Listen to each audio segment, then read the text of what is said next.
You're watching Steep in the Woods. I'm Josh. I'm Celia. And this is our daughter, Ivy. Here at Steep in the Woods, we are 100% off-grid. We live on a 14-acre mountaintop homestead nestled deep in the Appalachian Mountains of North Carolina. Here on Steep in the Woods, we do totally off-grid on a shoestring budget. You'll see no fancy stuff here. It's just making do with what you have and what you can figure out. If you're new to the project, a big warm welcome. If you're a tough old root, then welcome back. Today is about 5 things that I have learned after roughly 170 days off-grid. Number 1, it'll seem very, very obvious, but off-grid is hard. It is not easy. Take what you thought it was going to take and what you thought you were going to need and times it by 10. You can see our house behind us. It is a tiny house. That was so hard to build by myself. We had no road. We had no real access. In order to pull the lumber up, we had to rent a track hoe and drag a trailer so slow all the way up to the top of our property.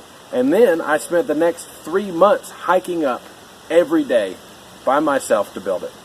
All the things that we had taken for granted and on our on-grid lives is back-breaking labor here off-grid. Just getting water took almost 2 weeks. Now that does lead us to our second point, which is that it is remarkably rewarding. There is no more rewarding work than doing something 100% by hand. Knowing that what you have and what you enjoy was provided solely by yourself. In the getting water video, finally having water, that was an amazing feeling to me. It was so hard to go out there and find that resource, capture it, and bring it to the house in this big, complicated, sort of way. But then, for the rest of time, you will have reliable, free water. There is nothing like it. However, I think of it almost like parenthood. Someone asks you, what's it like to raise a child? And it, I'm going to steal this from a movie, the chick flick Celia liked. It's awful, awful, awful, and then occasionally something amazing happens, and it's awful, awful, awful again. But those amazing things are really what make not only child rearing, but off-grid really worth it.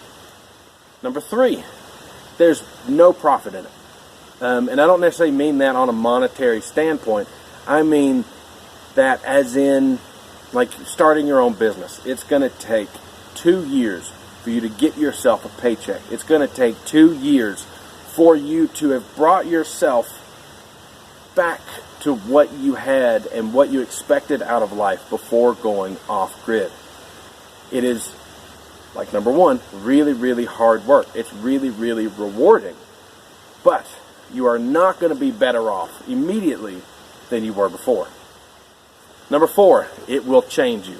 You will absolutely change. You will not be the same person even after 170 days that you were when you started. For me, as what would equate to be the sole provider, not only will your body change, but your mind will change. Those things that you thought were important prior to doing this will no longer be important. What will shape your day and occupy your mind are going to be things that you would have never wasted time with before. Getting firewood. Whereas before, you turned on the heater and yes, you got a bill every month, but it was so taken for granted that you were either warm or cool depending on the time of year. Here, getting firewood occupies a huge amount of my time, mostly because we moved in the winter. But that kind of thing that never crops up, that you never think about, that you never had experience with before, even though we had stoves. It's very surprising how much your perception changes and how things like that can occupy your mind, occupy your day. They're hard, but they're also really rewarding. It is also one of the best diet plans you could ever be on. I've always heard, if you want to lose weight, don't do a diet. Change your lifestyle.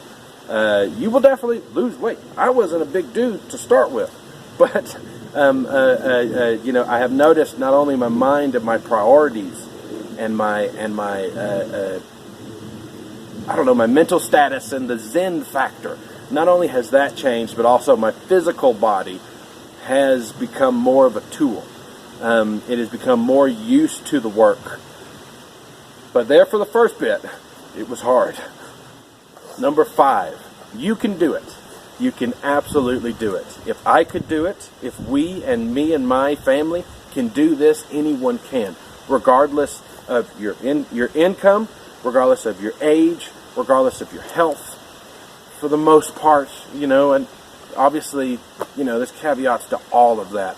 But as a regular person, someone you would pass at the store and wouldn't catch your eye and stand out in some super dramatic way, you can do it. It'll be hard, it'll be rewarding, and it will change you, but you can do it. If you're limited in certain means, like we are very limited in funding. We never really had a lot of money, and that hasn't changed. Living here has actually decreased the amount of money that we have, but it also gave us options to do without some of that. We no longer have a power bill, so you can mark that off. Now, whereas in a perfect world, I would mark off the power bill and then have $200 extra every month, but you just sort of a zero-sum game. But if you got to play to your strengths, even if your strengths aren't, physical strength. There are ways to think your way around any project, any task. If you can't physically lift an item from here to there, by God, you could figure something out. You can use a winch. You can counterweights. Leverage tools, just all of that stuff. It may take longer, but it is doable. If you don't have a lot of money, you will, there again, also have to be creative and learn to use either what you have or what you can find, what you can create and what you can repurpose.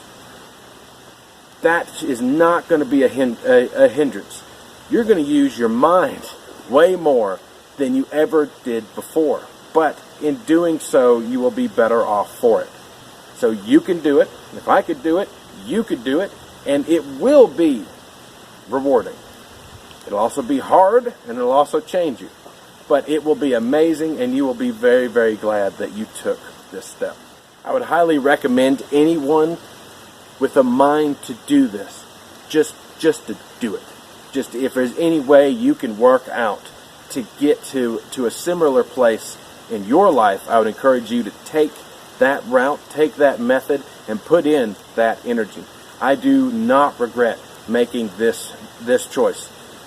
Here in the recent, times, we've had some pretty big news, which I'll share with y'all later.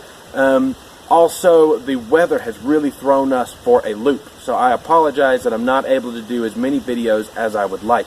I don't have any professional stuff. I don't have a weather-resistant GoPro or whatever, professionalism stuff that can be out here with me regardless of what the weather is doing. We have had nothing but rain and snow. It has been very, very difficult.